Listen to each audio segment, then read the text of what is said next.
مدمرات العلاقة الزوجية من أهم مدمرات العلاقة الزوجية، واللي ممكن تسبب الانفصال رغم إن هي تبان بسيطة جدا، هي السخرية. يعني إيه السخرية؟ يعني وإحنا بنهزر مع بعض كده، وإحنا بقى بالذات في مصر والبلاد العربية عموما بنحب إيه؟ نستظرف شويتين. يعني إن إحنا مثلا تبقى الزوجة بتجيب حاجة أو عاملة أكلة، فنبدأ نتريق عليها، نتريق على أكلها، نتريق على كلمة بتقولها ونضحك ونهزر.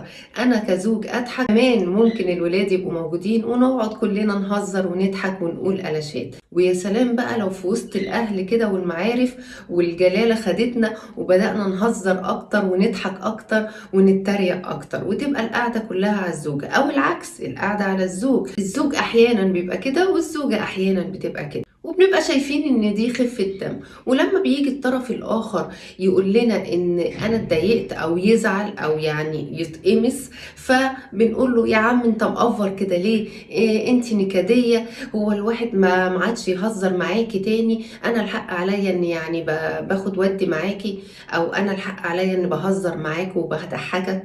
لا، احنا ممكن نضحك بعض بطريقة أظرف من كده، عن طريق كلام حسن، كلام طيب. الكلمة الطيبة صدقة. عمر ما التريقة والسخرية من الآخر، حتى لو على سبيل الهزار، كانت حاجة مضحكة أو كانت حاجة ظريفة. ولو ظريفة للي بيقولها فهي مهينة جدا للي بيسمعها أو للي بتتقال عليه. وفي الآخر مع الوقت إهانة على إهانة وزعل على زعل بيسبب الانفصال العاطفي، حتى لو ما انفصلناش يعني على أرض الواقع، أو بيسبب الانفصال التام. ونرجع نقول إيه ده؟ ليه حصل كده؟ ليه وصلنا لكده؟ برغم ان الموضوع كان واضح واتكلمنا فيه كتير، لكن الطرف اللي بيسخر ما اخدهاش على محمل الجد. فخلي بالكو، حاجات صغيرة وشرر بسيط ممكن يسبب إلى نار كبيرة تحرق البيت كله. عافانا الله وعافاكم.